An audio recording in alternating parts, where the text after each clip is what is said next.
Boa tarde, colega. Vou fazer mais um vídeo sobre retenção. E desta vez, continuando o vídeo anterior, vou falar sobre as formas de trabalhar a retenção.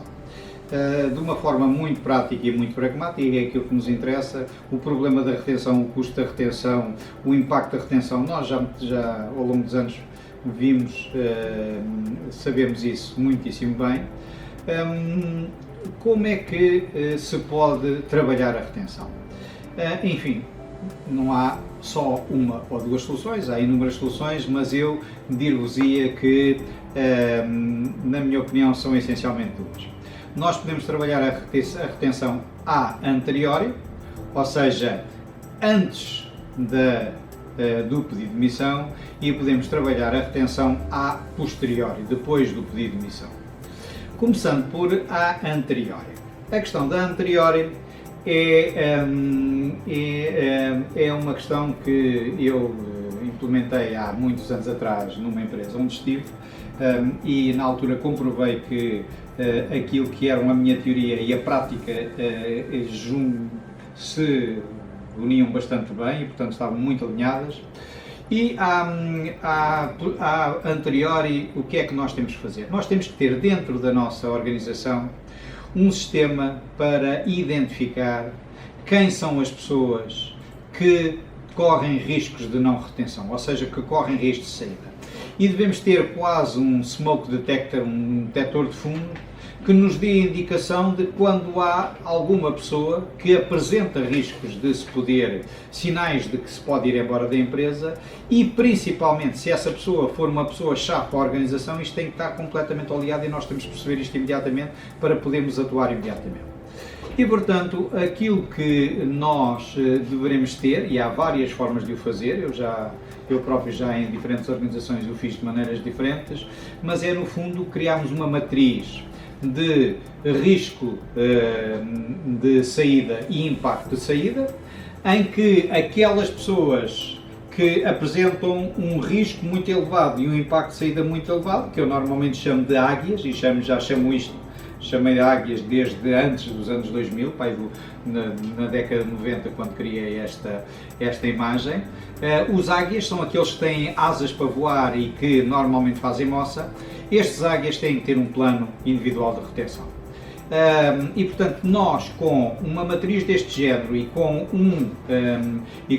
um questionário, um survey, que nos permita fazer isto de forma mais ou menos periódica, nós vamos conseguir detectar quem são as pessoas que apresentam riscos de saída e que o impacto de saída pode ser muito gravoso para a organização. Se nós tivermos uma ideia clara sobre isto, há algumas pessoas, nós tomamos medidas antes sequer que eles se apercebam que se querem ir embora, nós já estamos a tomar medidas para evitar que eles saiam. E se são pessoas que têm projetos importantes, têm clientes importantes, são pessoas-chave dentro da organização, é um excelente investimento que a organização faz, é exatamente isto. Portanto, a anteriori é usando uma matriz de risco de saída versus impacto da saída, usando esta matriz, fazê-lo periodicamente, detectar quem são as pessoas com maior risco e maior impacto e tomar medidas para isto. Normalmente as medidas é um tema que falarei num vídeo mais tarde, são o nível do EVP. Temos que adaptar a nossa proposta de valor, a proposta de valor da empresa tem que ser adaptada àquela pessoa.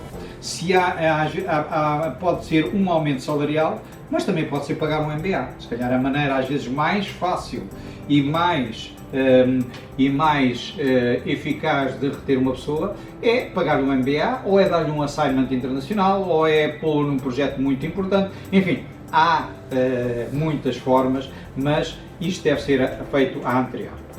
A posteriori, o que é? A posteriori é a ideia de que ninguém sai de uma organização voluntariamente sem o Departamento de Recursos Humanos no último dia, no penúltimo dia ou até depois da pessoa já ter saído, sem ter uma conversa com ele ou com ela para perceber quais são as principais razões da sua saída.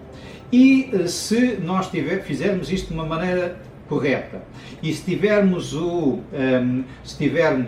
a capacidade de quantificar isto, e mais uma vez no meu livro de Scorecard isto está perfeitamente explicado.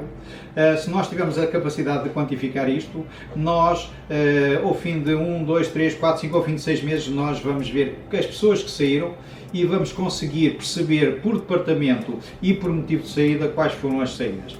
E eventualmente, aliás no exemplo que eu tenho no meu livro é exatamente este, em que de repente ao fim de um ano tinham saído 40 e tal pessoas, e dessas 40 e tal pessoas, 16 tinham saído da área comercial, e essas 16 tinham saído e apresentavam como principal razões más relações com o chefe ou más relações com os colegas, que também é sempre um problema do chefe, e portanto claramente ali estava identificado que uma das grandes razões de saída, nomeadamente na área comercial, era aquele diretor comercial, e isso permitia-nos tomar medidas e obrigar-nos a tomar medidas para evitar essa situação. Mas, se nós tivermos isto devidamente quantificado e devidamente com factos e dados, quando nós vamos ao nosso diretor-geral e dizer, olha, nós temos este problema assim assim, o diretor-geral, se nós formos lá e dissermos que estão a sair pessoas e que temos a sensação que estão a sair pessoas da área comercial por problemas com o chefe, o diretor comercial é capaz de dizer que lá estamos nós porque nós é que não gostamos do diretor comercial ou qualquer coisa do género. Quando nós levamos um conjunto de dados quantitativos que provam exatamente aquilo que ali está,